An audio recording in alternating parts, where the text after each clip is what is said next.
Start singing. All right, everybody, welcome back to the final episode of Season 4 of Xmas Your Enthusiasm. Woo! You did it. Or not, who gives a shit. Thanks for following along all season. Today's episode of Curb Your Enthusiasm we're going to talk about is the Bat Mitzvah. Season 6, Episode 10. It is the season finale of that as well. And I feel like without actually taking the 0 seconds it would take to look at the document check, I feel like we've gotten a lot of Vivica A. Fox this season. And I have to be honest with you, my peepers are pleased. Very easy on the eyes. I hope we're not are close to running out of episodes with her. She was on there such a short time. But anyway, the Bat Mitzvah season 10 season 6 episode 10. It debuted on 11/11/07. That rhymes twice, I believe. Poet's genius. So almost exactly 18 years ago today. You see how quickly I did that? Not sweating the math. That episode, Larry uses Sammy Green's Bat Mitzvah to try and clear a nasty rumor about him. The Blacks announced they're returning home, and Larry makes another attempt at dating. What a great word, Bat Mitzvah. Like, Bar Mitzvah is funny enough, but when I first heard the words Bat Mitzvah, which was probably a Seinfeld episode, let's be honest, what a great word. Anyway, but yeah, since this is the last episode, let's do a little housekeeping. Housekeeping. Why did I say it? I didn't even mean to say it that way. Tommy boy. So after 3 seasons, Larry's record is 179 wins and 157 losses. And so far for this season, he's at 44 wins, 48 losses, which, shit, I've been bitching all year. It felt like we didn't have as many transgressions. Hey, New York Times, that you, boo? I thought he was way behind in trend. I can't fucking say that word. In confrontations or whatever. But at 44 and 48, like, he's going to be well within range of these others. I don't know what the fuck I was panicking about. But anyway, I do want to, before we start getting into the episode, I don't think I've told you all about this apple, this apparently magic fucking apple I've had on my counter for, I'm not lying, months now. I got this apple literally like a couple months ago downstairs at Wegmans, and I got a couple of them, and I just didn't get, I remember because I knew, all of a sudden I realized, I noticed it was there, and I was like, gee, this thing's been here about 2 weeks, and it looks the exact same as it did 2 weeks ago. And I was going out of town, and I was like, gee, I don't want to throw away this perfectly good apple, even though I'm kind of weirded out. It looks like it hasn't changed at all after sitting out here on the counter for 2 weeks. I said, you know what, I'll throw it in the fridge. It'll be here when I get back. No problem or whatever. Fine, whatever.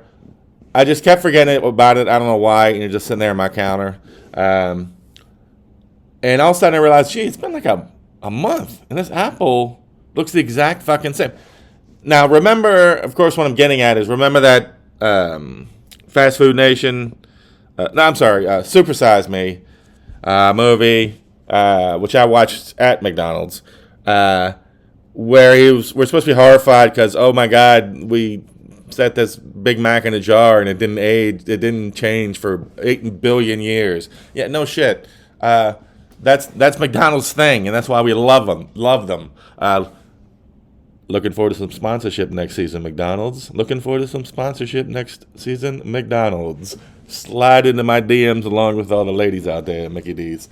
But meanwhile, this supposedly perfectly normal apple I got from, I don't want to say where, but it's downstairs at Wegmans. And so every 9 days, I just started reposting it every day on Xmas Time. Every 9 days, a new picture. I would upload it. Upload. Is that a word people use anymore? How the fuck old am I? I would just add it along to the last picture. I don't know why I settled into a rhythm of every 9 days. I suppose every 9 weeks. I guess it's just the kind of forward, progressive thinking you get when you deal with Xmas Your Enthusiasm. You're welcome. And so, long story, longer than it needed to be, I'm up to over 114 days now with this fucking apple. And it hasn't changed not an inch. Started to get a little brown on the bottom because it's where it's sitting, and I was like, okay, this will be it. And that was like 3 weeks ago. This is like either, is this what they're doing to fruit now, or is this like a Spider-Man apple? Like when I bite this apple, am I finally going to get some sort of superpowers? And what do you get from an apple? Nobody gives a shit about apples. I already have that superpower. Anyway, so that's been bugging the fuck out of them. And at this point, again, I thought it would be funny in like a couple weeks. This is like my DC escalator thing. I'll tell you about that. I thought it'd be a funny thing like for a week or two, whatever. And now I'm kind of sick of fucking doing it, but I'm invested. I can't stop now. I kind of want it to fucking end, but we're on like the 10th posting or whatever. It's like a couple years ago, I started realizing every fucking, at least once a week, or I didn't notice the frequency at the time, but I was like, every time I was going in and out of DC for my commute, one of the escalators would be broken. They're either working on it or it's just not working on it. And I noticed a couple times I thought, oh, it'd be funny to take a picture or a video every time I see one. And I had the same, like, oh, I got the DC Metro escalator blues. Or I don't know what the fuck it was. I thought it'd be kind of funny. And I'd be like, hey, DC, your escalators suck. But after a couple weeks, I got sick and fucking tired of it because every fucking day there was a couple of them. And that's why I am this fucking Apple now. I can't stop. But I may either be calling bullshit out on the big fruit, or if I bite into it, I may become a superhero. So I'll keep you posted. You're welcome. And I also got, this is embarrassing. For all my life, I've been jealous of people who have, well, dudes, because that's what I see walking around these oversized, huge, fluffy, they look like they were made for giants, towels. Like back in college, you take a shower and everybody's walking around the towels, hey guys, what's happening? Somebody would always have like the biggest towel. It would look like it would cover a school bus. And I was like, man, where do you get those towels like that? I never see towels like that. And then I'd immediately forget. Meanwhile, I'd have a towel, like for some reason every towel I've ever had is like a washcloth. I don't know why the fuck. It's like, I don't know if, my first day in boot camp, they're running you through. Yes, don't you dare use the word heroes. They're in the Cola Wars. Everybody won that one. First day of boot camp, they run you through to get your equipment, your uniform and stuff. And you're so freaked out and scared and terrified, you're just sprinting. They're yelling at you, blah, blah, blah, blah. And all of a sudden they're like, all right, shower shoes. They yell out a couple of names. Run in there, find your size, the shower shoes, and get the hell out of there. And I'm like, shower shoes? What the fuck are shower shoes? Like, I don't wear shoes in the shower. And so I'm like laughing. What the fuck are they talking about? So I wasn't laughing. I was like, this is so mean. You're so mean. So I just sprint, and I'm like, and then I see, oh, they're flip-flops. I'm like, I'm not wearing flip-flops. Who the fuck wears flip-flops? So I just grabbed whatever pair, and turns out it was like, I'm a size 13. The flip-flops were like a size 6. I didn't realize what they meant was you had to wear flip-flops in the showers every day. It sounds more sinister when you say showers. I don't know why. But, well, I guess I know why.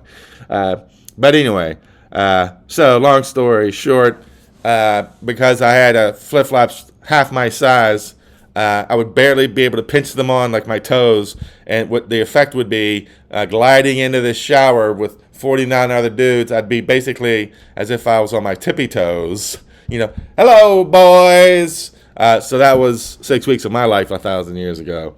Anyway, but so I was like, it popped in my head. I was like, oh, fuck it, just order the big towels from Amazon. And they came and they got the size right, but not the fluffy. But I feel a little better, confident. Now I'm going to go back and specifically ask for the fluffy ones. I've just always been jealous of people that have these oversized towels I've never been privy to, or never thought I could be. So I'll keep you posted on that. I got a lot for you people to look forward to. Anyway, but one thing I'm looking forward to, I don't know what I can do. I don't know if y'all can help, but I've had a great kid empire over the last 2 decades. But now I'm kind of down to like maybe one kid, before they turn into a teenager and probably an asshole, and then tell me to go fuck off or whatever.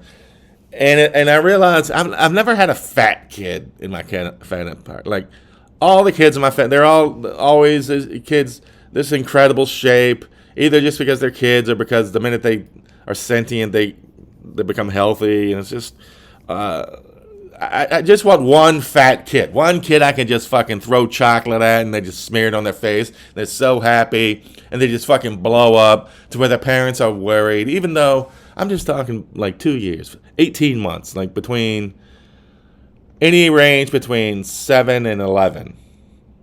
I did not choose those ironically, but that does make sense for what I'm talking about now. By the time they hit 11 and 12, they're going to sprout up and thin out, and they'll be perfectly healthy and be dancing on my grave. Don't fucking worry about it. But just like an 18-month, 2-year window, just a fat kid, I can make fat jokes like it's what's happening, not to their faces. And just load them up on shit and watch them go to town at a KFC or some shit.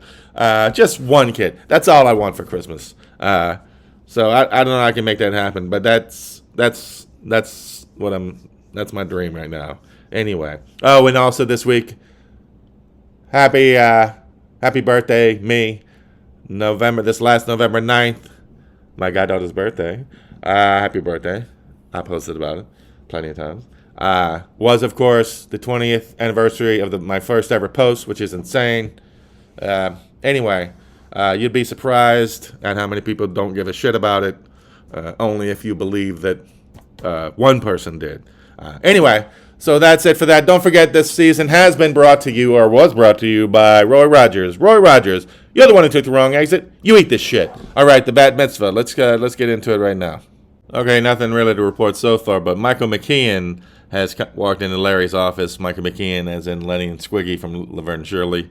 I don't know which one he was. Maybe Shirley. Maybe. I don't know. And he's asking Larry if he can ask Richard if he'd let him, I forget what they said his name is, the character's name, direct the pilot of whatever sitcom Richard's doing. And I know this is going to come up later, so I just thought I'd bring it up. So anyway, that's where we're at right now. Stay tuned. Ooh, we have the first fight. While they're standing there, for some reason, Larry's assistant, I can't remember her name, Felicity, something like. We haven't had too many episodes with her. Then she goes away after a couple of seasons. Anyway, for some reason, she sees this is the right time to announce, hey, Larry, have you booked an appointment to look after with a doctor for the tickle in your anus? While Michael McKeon's standing there, and of course Larry freaks out and yelling at her or whatever. And normally I'm anti-Larry yelling at assistants and everything, but wow, like especially in a town like this where they are, nobody knows less about it than me. But I feel like tickling your anus is gonna get whipped around that town pretty fast, as I think we'll see in the episode. So Larry's upset. I got to give him the win. I mean, what else is what's more fireable than announcing anything about Uranus in front of anybody else? And to be honest, I don't remember what happened to her. I don't remember if she was in any later episodes, but I don't remember getting fired either. So anyway, after coming in this episode 44 and 48 for the season, looking to claw his way up to 500, he starts out with an easy win there. Well, not easy for him, but 1-0 Larry David. Don't forget, this season of Express Your Enthusiasm has been brought to you by Roy Rogers. Roy Rogers, you're the one who took the wrong exit. You eat the shit. Antoinette, her name. Sorry. Okay, so this scene, again, it's not with anybody, Larry's by himself, but this sets up the rest of the show, and it is beyond dumb. So Tesler, that's his name, Michael McKeon's name. He's asked Larry, hey, could you ask Richard if I can direct his sitcom, whatever. And Larry knows that this guy's a shitty director, and so he treats it as if Richard and Tesler and himself are in the room. He calls up Richard on his car phone, I guess you call it back then. He's in his car. He's leaving a message with Richard on his phone, and he goes through this performance as if Tesler's in the room. Hey, Richard, this is Larry recommending Tesler. He literally does air quotes in the car all by himself as he's leaving a message for Richard Lewis. Like, why the fuck wouldn't you just say, hey, Richard, it's Larry. I told Tesler I'd tell you to consider him. My job's done. Good luck. this is, I don't know why he's doing this performance, because of course it's going to blow up in his face. But this is just one of these instances where it's like, how did he even get this idea past his own brain? Like, this is the dumbest fuck. Just say it, Larry. Nobody's fucking there. I can't fuck. Okay, now, since one of the laws of this show we've learned is that anytime Larry sets foot in a doctor's office of any sort, which is pretty much every other hour for this motherfucker, he has to get into a thing with the receptionist in this case, because I guess he's going in for his anal tickle or whatever. Now he's pissed off that, there's a sign-in sheet at the front desk. So he's arguing with the front desk person. It's like, hey, dummy, nobody would fucking look or care until now that you're drawing attention to yourself. Do what normal people do. Just scribble some illegible nonsense. Nobody fucking reads that shit. And who do you think you are? This is like 2000. This is ironically not not Curb Your Enthusiasm, Larry. Nobody knows who the fuck you are, Larry David. You're not Bernie Sanders popping up on SNL. This is not your universe. Just scribble a fucking bullshit name and sit the fuck down. Now I want to fucking know who you are, because I'm like, who's this douchebag? Ugh, stupid, unforced error, Larry. 1-1 for the episode. Okay, now after sitting next to some woman he tries to pick up, Larry gets called into the examination room. And also, because I think he does go on a date with this woman, I have noticed in my repeated watchings of Curb, Larry's idea of flirting is just fucking talk. He just leans in and doesn't stop talking. And at least twice, including just now, I believe, one of his lines is, how are you enjoying the flirting? Or something like, just over the top acknowledging the flirting, which I think for some reason works 100% of the fucking time for him. But again, the whole joke on this entire I want to hide the form I signed my name on bullshit. Besides the fact that the only reason anybody wants to know who you are is if they knew you were the Seinfeld guy. Of course, when the doctor's ready for you, what does the nurse do? Comes out into the waiting room and just shouts your name out to anybody anyway. So what's his big fucking hang up with the list at the front desk? So anyway, now he's in talking to the nurse. And I can't believe I remember the entire reason I started talking about this is because, of course, as we know, according to the Curb Your Enthusiasm universe, Larry David cannot leave his house for more than 0 seconds without running into someone he knows. And, of course, this nurse is like, oh, my God, you're Larry David? My cousin is, or knows, whatever, Matt Tesler, Michael McKean. So, of course, Larry just sees this guy 8 seconds ago. The next human being he talks to basically is like, oh, I know Michael McKean, Squiggy, Lenny, whatever. I'm just going to fucking... anyway. And now Larry, another easy loss. She asks him why he's there. And he doesn't want to tell her. So they get in a fight. It's like, you're lucky she didn't just walk out and announce it like she does your fucking name. It's a doctor's office. You got to tell him just tell the fucking nurse, Larry. 1 and 2. Pitiful. Be a man. With your tickle-ass bullshit. You know what? Upon further review, and I don't think I've ever done this, I think Larry's actually right. Like, I don't love him getting in an argument with the nurse, and my policy is whenever I'm with my doctor to just unload every possible truth about me. But he is right that the idea that he has to tell the nurse, and then he kind of has to repeat everything to the doctor, it is a kind of dumb system, because it's not like... Usually the doctor's not going to have time, so he's going to ask the same questions anyway. A couple years ago, I was in hospital for an entire week. Every time somebody came in through the door, doctor, nurse, I had to tell them my fucking life story. It's incredible. So, I was miffed at Larry about this, just kind of rolling my eyes. But you know what? I got to say, good for him for fighting the system on this one. System on this one. And he's right. Fucking, I'm changing. Well done, Larry. 2 and 1. And, of course, Larry's point is immediately proven. The doctor, as soon as the doctor walks in the room, he says, so, what's the problem? Okay, this is a little different than the usual one. Larry and Jeff are at lunch or whatever, and Larry says, how much will you give me to gargle, I think it's wine to drink, and maybe, how much will you give me to gargle this at this table? And Jeff says $50. He takes out the 50. Larry gargles whatever he's drinking, and Jeff's like, hands him the 50. And then Larry announces, because people are looking, he says, I just won $50. And Jeff takes the money back and says, no, you blew it. because you told people, and I'm calling bullshit on that. There's a huge difference between telling people, oh, look out, by the way, people, I'm going to be gargling this, like warning them, or them being in on it, as opposed to saying it afterwards. Yeah, once you've done it, you've done it. Whether or not you say it afterwards makes no fucking difference. But Larry immediately just like accepts this and is like, and they laugh. But I got to go. Larry's right, or not so much Larry's right. That Jeff is so wrong. Like, I don't understand that at all. 3-1, Larry. Nothing fucking makes sense anymore. Okay, now a little bit of a double dip here for old LD. He's on his date with this woman he stalked.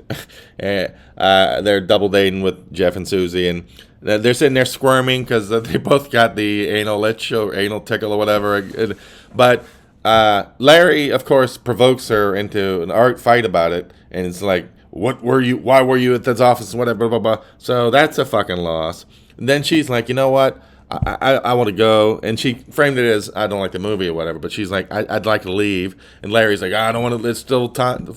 There's still movie left, whatever." So it gives this ridiculous "I finished things." So she leaves, and it's like, you need to cling to her like a tickle 2-year-old wrinkled up anus. I'm just fucking baffled. I don't understand this. At 4 seasons of this, 40 episodes of this, I do not understand this human being. 3-3, Larry David. Okay, so now Larry is shocked when he leaves the theater after the movie, and this woman's not waiting for him. Susie, rightfully so, pins his ears back, and he tries to, it's ridiculous. It was only, I timed it, there was 6 minutes left. Larry, 3-4, Larry. And then to make it worse, he just immediately sprays about to anybody within earshot. She's definitely got an anal tickle too. She's got. I'm like, what the fuck? Mr. Obsessed with Privacy. I'm giving him a fucking another ding. He is not finishing up this season strong. 3-5, Larry. You got to turn it around, motherfucker. This anal itch stuff is killing you. Okay, now Larry's using a ploy. He saw some kid doing the theater. He's pretending to be mentally retarded to get this guy to not rent out the office next to him. And of course it works. The guy goes scurrying off. But wouldn't it have been really, truly ballsy and George Costanza-ish to make an entire season where this guy does rent the space next to Larry? Larry has to keep up this act for years and years until this guy, leaves or whatever. That would have been something. No real transgression or anything. Oh, hello, New York Times and DMs there. I can't remember why I brought it up, to be honest. All right, now Michael McKean comes back in Larry's office just as Larry's putting on his retarded person performance, and he's furious because his kid, I guess, has special needs. I think he comes up in another episode, actually. I know what Larry was doing. And you want to give people grace, but it's tough to defend that. So Larry gets the L there, but then he starts. Then he's like, "Fuck you, Larry. I'm gonna tell everybody you had a gerbil up your ass or whatever," because of course his cousin blabbed. I can't give Michael McKean a big win on that. And this is the first one so far of the episode that the old Curb Your Enthusiasm axiom. Sometimes it just helps to have a bigger asshole in the room. Easy win for Larry there, and he needed it because he was losing all momentum in this episode. So thank you, Michael McKean. And don't forget, this season of Xmas Your Enthusiasm was brought to you by Roy Rogers. Roy Rogers, you're the one who took the wrong exit. You eat the shit. All right, now Richard Lewis is furious with Larry for recommending Tesla, even and he's ruining the show. And Larry's like, "Oh, but I told you, I recommend." He even does the air quotes again. And it's like, idiot, you were in a car leaving a fucking message. Fucking A, Larry. God, two L's for that one. 4 and 7. Larry David. I can't believe when I dropped the thing about sometimes it helps to have a bigger asshole in the room. I didn't make a shitty, pun intended, joke about the whole tickle anus thing being the theme of this show. So anyway, my apologies. Fuck, I suck. I'm the fucking worst. Easy win for Larry. He comes home and Leon and Loretta and Aunt Ray confront him like, "Oh, we heard you got shoved a gerbil up your ass," and he has to tell him, convince him, no. Oh, come on. Larry for more than no minutes. He doesn't want to touch. He's a germaphobe. He's a freak. He's not shoving a gerbil up his ass. He gets an easy win for that, for being a bigger asshole in the room. God damn it. I should have saved my joke. God damn it. 5 and 7, Larry. Will he finish 500 for the season? It is coming down close, ladies and gentlemen. But right now it's 5-7 for the episode. Oh, more bigger assholes in the room. Now they're at the Bat Mitzvah, and Larry's date is Vivica A. Fox. Yummo, yummo, yummo. And everybody at the table gangs up on him, asking him about the squirrel gerbil or whatever up his ass. Do you have one? What happened? Of course, Tesler, Mike McKean is spreading it, but why can't they just be normal people and talk shit, pun intended, about Larry behind his back? Like, why would you confront him at this table? Easy one for Larry, bigger assholes in the room. 6-7, Larry David. Unrelated but related question. Some of the drama was Larry was bummed about going to the Bat Mitzvah date list because Cheryl was going to be there with her new man. But why would Cheryl be at Jeff and Susie's kids' Bat Mitzvah? She hated Jeff with a passion. I never got the idea she and Susie were really buddies. And I would think that them getting freshly divorced was about as great an excuse as you can have to get out of something like this, which she had obviously done. So that's just fucking ridiculous. Anyway, sorry. Okay, and that's it for the confrontations or whatever for the episode. Of course, it ends with the iconic scene of now Larry and Loretta, Vivica A. Fox are dating and they're in love, and Vivica A. Fox tells Susie to go fuck off or whatever. Anyway, so that's Larry finishes the episode 6-7, which takes him to, for this season, let's see, 50-55. All right, that is Larry's first losing season, although 50-55, yeah, like I said, it ended up being kind of the same number of transgressions, hello New York Times, as usual. This is his first losing season to 4 seasons, so 50-55, if we add up his career total, is all the seasons so far. So after 4 seasons, 40 episodes with us of X Was Your Enthusiasm, Larry's record is 229 wins, 212 losses, so it is creeping a little closer towards 500, so I wonder if by the time this is all done, he'll be where you would have guessed, buried me. Anyway, I want to thank everybody for listening to this season of X Was Your Enthusiasm, which of course was brought to you by Roy Rogers. Roy Rogers, you're the one who took the wrong exit. You eat the shit. I will see all of y'all, hopefully, back here, right here for X Was Your Enthusiasm Season 5. Thanks, everybody.